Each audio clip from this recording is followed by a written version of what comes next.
We are now in our sixth session, and today we will deal with the business economy. In the previous two sessions, we looked at the economy on a macro level, a national level. The big decisions government take in terms of how they spend their money, what taxes they collect, public debt, monetary policy. I think I may have been a bit too difficult in the last presentation. I hope in this one we are a bit more practical, more down to earth on what is called the business economy. The economy that really deals with the behavior of enterprise, people, consumers at a lower level. In fact, in our agenda, we will deal effectively with what is called microeconomics, the financial markets, social enterprise, and also the rights of workers. So, as you see, now we are going to speak about the more practical issues that affect the economy, how people meet it, feel it, interact with it through their buying and selling, work, and all the activities they do in an economy. In Centesimus Annus, Pope John II says, "If by capitalism is meant an economic system which recognizes the fundamental and positive role of business, the market, private property, and the resulting responsibility for the means of production, as well as free human creativity in the economic sector, then the answer is certainly in the affirmative." So Pope John Paul II, who remember came from a life under a communist regime, looked positively in terms of capitalism if it is a system which fundamentally looks positively at the role of business, the market, private property, the means of production, but as a force to support human creativity and therefore create a positive economic sector. In fact, he says he prefers to use the word business economy rather than capitalism, because many times capitalism is meant as the system in which freedom in the economic sector is not circumscribed with a strong juridical framework which places it at the human service. So the capitalist system, to operate fairly, Pope John Paul II says, has to be within a framework, cannot be left alone, and that we have addressed in the previous session. Now, if we had to look at microeconomics, as I said, is about behavior. The behavior of workers, businessmen, consumers, owners, all the players that are actually interacting in an economy. There are a lot of theories of economics: the theory of consumers, the theory of the firm, the theory of supply and demand, the price elasticity of demand, monopolies, oligopolies, competition, labor market, capital market. I can throw a lot of economic theories at you, but we will not get far in our discussion unless we're going to stay here till tomorrow. So clearly I cannot go into all of them, but it shows you all these theories actually talk about behavior and the interaction that is happening between these four key players. Now, there are different forms of business. The first primary form of business was the sole proprietor, the person who ran his own business. I open a butcher shop. The farmer, any type of enterprise which the individual who owns it also works in that enterprise. Those were the first forms of enterprise, but people started to realize that if they join together, actually they can do something more than what one person can do. And so we started seeing partnerships, from which also companies became a reality, which is a group of people joining together, owning a company together, employing managers and workers, and generally separate, so you have the owner and the management, which is separate, to run the company, and then the profits earned by the company are owned by the original owners of the what we call shares of that company. So we started seeing more complex structures, and in today's reality you have what are called private companies and public companies. Public companies means they are listed on the market, and people can buy shares on the market. So today there are a lot of different forms of companies, operations, businesses in our sphere. There is also something less talked about, which is called social enterprises, like cooperatives, foundations, trusts, which are also operating within the economic sphere, but have many times a social purpose. These are also important, and also these have a specific mention in the teachings of the Church. In its doctrine, the Church is clear that there is a positive role to business. Business is something good. The freedom of the person in economic matters is a fundamental value for the Church. So there is value in people trying to be creative, to come up with products, services, to try and be active economically, also independently through one's enterprise. And the Church says that therefore society should not destroy this spirit of initiative, and therefore as a politician, when you look, for example, into taxation, taxation has to be in such a way as not to discourage initiatives. Historically, and still in some countries, you find very high tax rates on business. Now, while the Church teaches that yes, taxation should be progressive, and that means that who earns more pays more, who earns less pays less, but that more doesn't mean it has to be so overburdening that actually it chokes a business. And therefore the businessman says, well, it's not worth it for me to try and make any profit because the government will take 2/3 of my profit. I mean, in Malta, we used to have a tax rate for companies which was of 65%. I mean, who would open a business and say, I open a business, I work, round the clock for my business, and then give the government 2/3 of what I earn? It stifles initiative. So while it is fair that people who earn more money pay more tax, but on every euro or dollar that is earned, the burden of taxation has to be reasonable. Otherwise, you disincentivize, and so you do not create businesses, and in reality, businesses create jobs for others. And therefore, there's a good in having businesses in society. And therefore, an important role of the state, and therefore of politics, is to create an economic climate where business can thrive.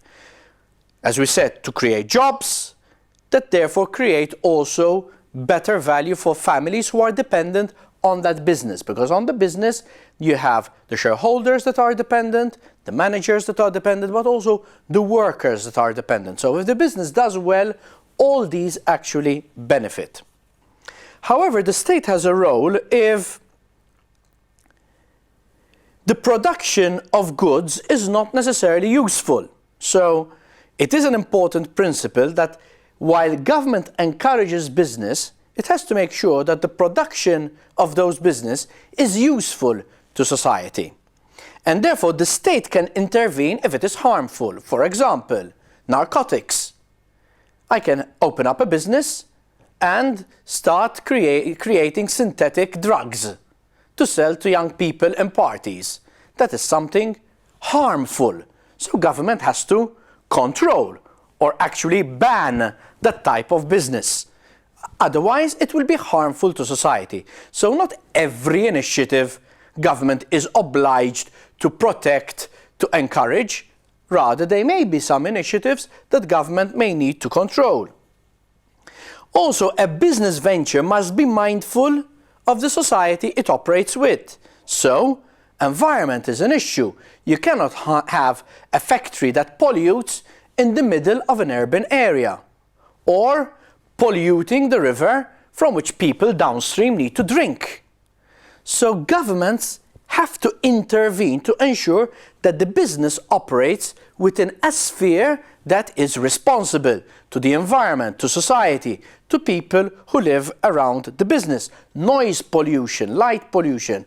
So there's a lot of issues that governments need to make regulation to ensure that business operate in a correct manner. While profit is positive, as it will encourage more business to grow, this needs to be properly engaged and not earned through the exploitation of workers. So business is good, but profits cannot be done at the cost of the exploitation of workers. So it's the responsibility of the state, where the worker is unprotected, because nowadays not every worker is unionized, so has a union to fight for his rights. Government needs to make sure that there are rules that protect workers, level of wage, health and safety, and other issues. Also, the church comes out very clearly that usury is morally condemned. So we know that a business is also lending money to people. Banks lend money to people. That is a business in itself. But interest rates are something that the state is obliged to control. Usury is when interest rates are so high that whoever borrows the money at some point cannot really pay it and therefore ends up in social problems or needs to go and steal to pay his debts. That is wrong. And therefore the state has to control interest rates, and the state can say it is illegal to charge an interest which is higher, say, than 5%. The state can actually put such thresholds. The church teaches that that is an important principle. As I said, there are a number of theories. When you compare them to the social teachings of the church, you realize that the church, while appreciative of the theories, has a bit of a different concern and perspective. Let me give some examples. The theory of consumers, which basically says income and prices will affect human behavior. If I have a low wage, then I will buy only items which are cheap and basic. If I have a high wage, I can afford to buy higher, more expensive goods. The theory of consumers. The church teaches social usefulness. That is, that the economy needs to be at the service of the common good and the integral human development of everyone. So, it cannot be that we have, because of the theory of consumers, and all the companies are producing very expensive goods, we forget that we need to produce also goods that also the poor can reach. So there is also an issue of usefulness. And therefore the state, if because of the growth of the economy, the prices are being too expensive for the poor, then the state has an obligation to see how it will intervene to supply what is necessary also to the people who cannot reach the prices that are very expensive. The theory of the firm in the economy, which primary objective is that a firm is there to produce output to maximize profit. Okay, as we said, that is a good thing, but the church teaches that individual profit of an economic enterprise, although legitimate, must never be the sole objective. So while we respect the theory of the firm to make profits, profits is not the only objective in society. A company has an obligation and therefore, as we said earlier, has to respect the environment. To make profit, it doesn't mean I can throw my waste anywhere because it is cheaper to throw waste in the sea or in a river rather than to treat it so it doesn't harm and damage the environment. If we move only with the theory of the firm, then we say, no, we shouldn't burden the firm with those responsibilities. But because profit is not the only reason for a firm, but also there's a context of social responsibility, then the firm has to also take account of these other responsibilities. The theory of supply and demand, which means I only the price is where supply and demand meet. Now again, if somebody is poor and cannot meet that price, where does the theory of supply and demand leave that person? The same with wages. The theory of supply and demand in wage negotiations. I offer this wage, which is very low because a lot of people willing to work because there's a lot of unemployment. Is that fair? Is that wage sufficient for that person to actually sustain his family? So there is clearly these concepts. Price elasticity of demand, which basically says that the prices will continue to go up at a certain point, but can we allow these prices to continue to go up at the expense of human beings? And these are constantly the questions on monopolies. Do they ensure equitable distribution and social justice? The labour market theory. What about the protection of workers? The capital market. What about the universal destination of goods? So all these economic theories have to be put within the context of the principle of the social doctrine of the Church. As I said, the burden therefore of taxation on business has to be one which does not destroy the spirit of initiative. But also when we talk about business, and today and within this context I am more talking about businesses which are listed on the stock exchanges of this world. A big challenge today that a lot of business are facing is this disconnect between the owners and the business itself. And therefore we have a reality in today's economies where the owners of businesses, who are many times small individuals holding shares but no influence on the company itself, are so disconnected that they are only interested in what they receive in terms of dividend, with no real concern of how the company is actually making that profit.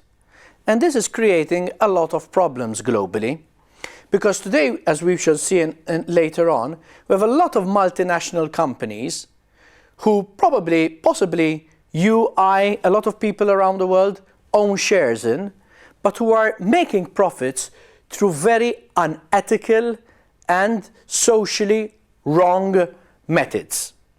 Through corruption, through buying or through outsourcing activities that are being done by children, or some form of slave labor, or other forms of injustice. This is because there is this very distinct disconnect, and therefore the owners have no influence how managers make profit. Managers want to make profit to keep their jobs, their bonuses, their earnings, so they have no real interest in doing that in a correct manner, and nobody is controlling them because the new markets are disconnected.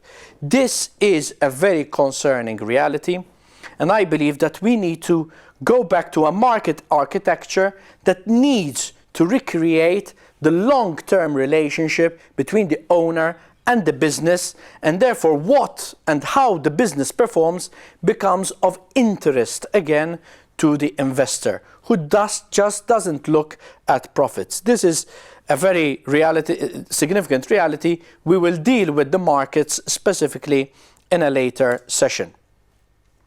As I said, the Church also promotes the concept of social enterprise. Social enterprise are companies or entities, more than companies, that are created with a social purpose. Cooperatives try to replace the notion of the owner of capital, and they combine together to be together the owner of that capital. Together they work to produce, and they share equally what is produced. The idea of cooperatives, which unfortunately in some countries has become an important method of how enterprise grows, but which is not very popular in a lot of other countries. But there are other forms: social firms, social enterprises, community enterprises, trusts, fair trade organizations, charity shops, consumer organizations. These are all entities that in the modern world are realizing that there is more to profit. There is a social reason of why we are active in an economy. And the church says that all these are there to safeguard, need to be safeguarded and encouraged in harmony with the common good and with technical progress. So social enterprises are indeed a common good. The rights of workers. As we said, the social teachings of the church were actually born from the concern of the rights of workers. Along the years, the church developed and evolved further its teaching because clearly it realized that unless the church advocates precisely the need to protect workers, and if workers are left at the mercy of who owns capital, then economic progress will not reach everyone. And the Church has developed an important encyclical which Pope John II came up with in 1981, which is Laborem Excelsis, which was specifically dealing and affirmed a very important principle, which is that labor, so workers, the rights of workers, have always a precedent over capital. So if we had to give, what do we give more value to, the worker or the capital, then we give more value to the worker, because the capital is the universal good that should benefit everyone, and therefore capital cannot usurp worker of his rights because it should be subservient. And this is a very important principle of the Church, which goes a bit contrary to the theory of the labor market, because the theory of the labor market simply says, I pay you the lowest possible amount to satisfy the need that I have. So if I have a factory, I need 100 people, there are 500 people willing to come to work with me, so I say, okay, I'm willing to pay €2 an hour, and as long as I can find 100 people willing to earn €2 an hour, I pay them €2 an hour, even though it is insufficient for them to feed their families. So the theory, microeconomic theories like the labor market theory actually puts labor at the mercy of capital, and not labor that supersedes, that is more important than capital. And therefore the Catholic view of work is that work is not about what people produce or the type of activity that they carry out, but about dignity as a human being. So a worker is not a unit of production in economic terms. A worker is a unit of production. No, a worker is a human being. So whoever is thinking about employing people, if voluntarily he's not the type of person who will give them a just wage, the government has to intervene to ensure that wages are effectively just. And this is therefore an important teaching for the Church, because if we look at the world around us, and they have some pictures on slide 15 of people living in very difficult situations, those are not situations that give people human dignity. Those are situations where young children, women are being exploited legally and illegally to give profit to the few. And that is clearly a fundamental principle that the Church cannot allow and will obviously advocate against. So when it comes to work, the Church teaches that work is for men and not men for work, also for women obviously. So work is for men and women, and not men and women are there for work. Also, that men will work has to be work of dignity. So because it is manual work, it doesn't mean that we should not be concerned about hygiene, because it is manual, health and safety. We have to ensure that work is of dignity, that it is not monotonous, that it allows for creativity. Also, work does not make the individual any better or any less. So because I do a manual job and I am a professor at a university, which I'm not, doesn't make me better. Human dignity respects everyone irrespective of the work. We have to respect each other because every work is giving a contribution to society. Also, human work has an intrinsic social dimension. We do not work in a vacuum, we work in a society. It is a social reality. It is something that we work together. And work is also a duty, an obligation. Each one of us, whoever is healthy enough to work, has an obligation to give his contribution to society. And therefore it is the role of the state to promote healthy work, the right type of work. And therefore the state needs to have what are called active labour policies, which are policies that encourage good employment, that give the right incentives to businesses to give good work opportunities. Because for the church, work is a foundation for the formation of family life. So the church, when it looks at work, it's not just about the worker going to work and receiving a just wage, but how will that work impact the quality of family life? So if a person is being overworked, underpaid, his health is at risk, these all affect good family life. And therefore the state, when it looks at work, it's not just about the relationship between the employer and the employee, but how that work is guaranteeing, is allowing for a good family life, which we know is a very important principle. Also, the issue of women having access to the right to work. In a lot of countries in the world, women are not given equal opportunities. In some countries, women are not even allowed to have work opportunities. Clearly, the church comes against this and clearly speaks about the fact that women are not in servitude to men, because still in a lot of societies, women are seen as in servitude to men. So they work to serve men, which is clearly something which the church speaks against. And also, clearly the church comes against, completely against child labor. Children should not be working. Children should be in schools. And societies and politicians should work to ensure that children are given education to be able to have a better future, rather than in still a lot of countries we see child labor prevailing. Also, migrants are also people of dignity that deserve to work. Many times in many societies, migrants are seen as a threat. The church teaches that migrants should also be respected, should also be given the opportunity, because they also have human dignity.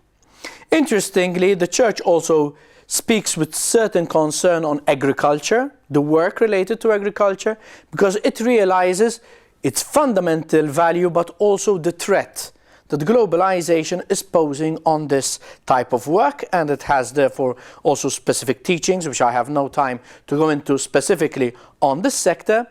But also it speaks about the need for effective global cooperation for the rights of workers. There are a lot of countries in the world where worker rights are still not prevalent, and therefore there is a lot of abuse on worker rights. And the church teaches that there is need to collaborate internationally to ensure that all workers globally have equal access and equal rights. In today's economic reality, workers deserve what the church calls a just wage, a just pay. Not merely a minimum wage, but a just pay. And therefore, if a state applies the principle of a minimum wage, this has to be for the church a just wage that ensures that it actually provides the needs, as we said, for the family. Today, in Evangelii Gaudium, Pope Francis says, today everything comes under the laws of competition and the survival of the fittest, where the powerful feed upon the powerless. As a consequence, the Pope says, masses of people find themselves excluded and marginalized, without work, without possibilities, without any means of escape. The excluded are not the exploited, but the outcast, the leftovers. So what Pope Francis is saying is that our society today has moved from a situation where you have the rich and the laborers which are not being treated fairly, into a situation where we have leftovers. So workers may have better pay, but who's not working is left over.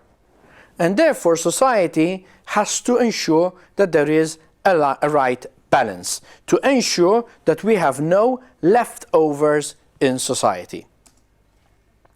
And as I said, therefore, the government needs to make sure that wages support family life, and where because of economic reasons wages cannot increase, because it could, in fact, if wages are too high, then you could actually lose jobs because enterprises close and go somewhere else in the world. That is a reality of competition.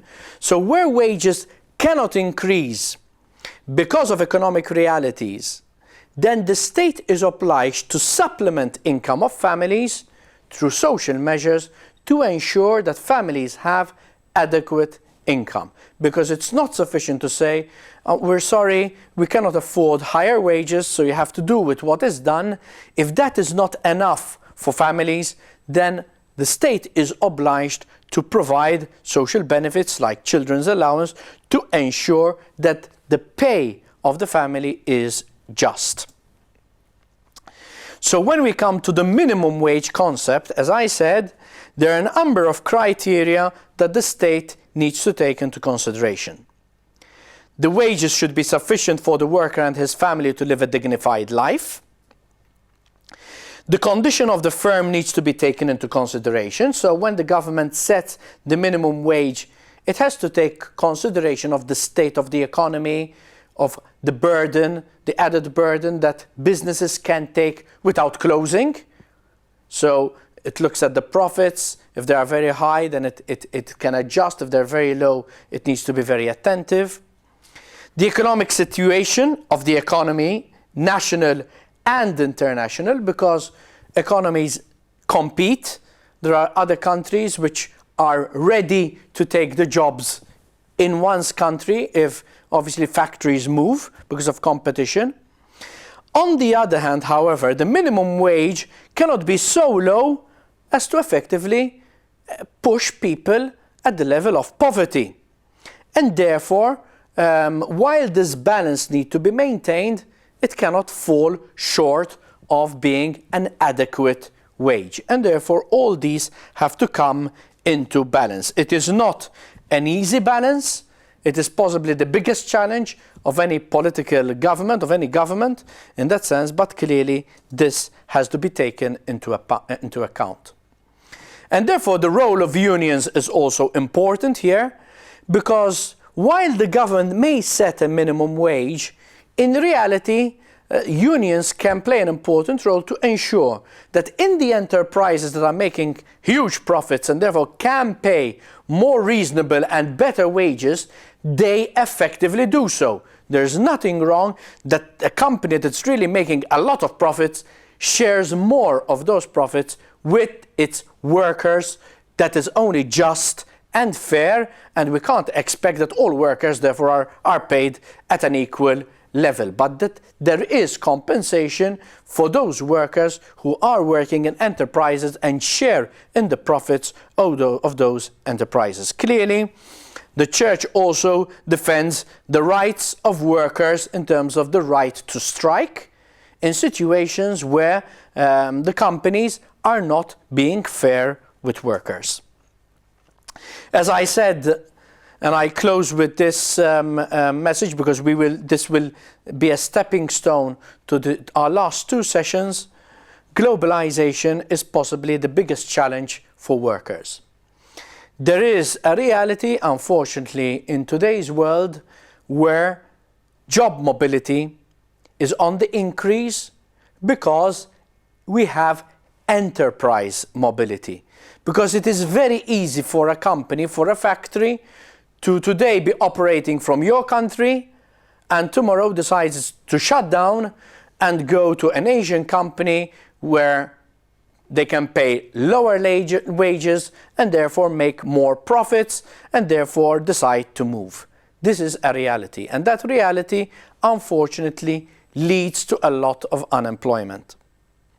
Also, in today's world, we have what is the reality of a physical fragmentation of the cycle of production. So you have cars which are actually not produced in one country, but the switches are produced in one country, the tires are produced in another country, the body is produced in another country, So nobody really has control of the whole production. And that again increases the risk of enterprise mobility, of company mobility, of production mobility, because clearly you're not talking about the whole operation, but the decision to farm out just a part of that operation. The reality of how technology is tremendously making obsolete a lot of jobs, and the need of reskilling.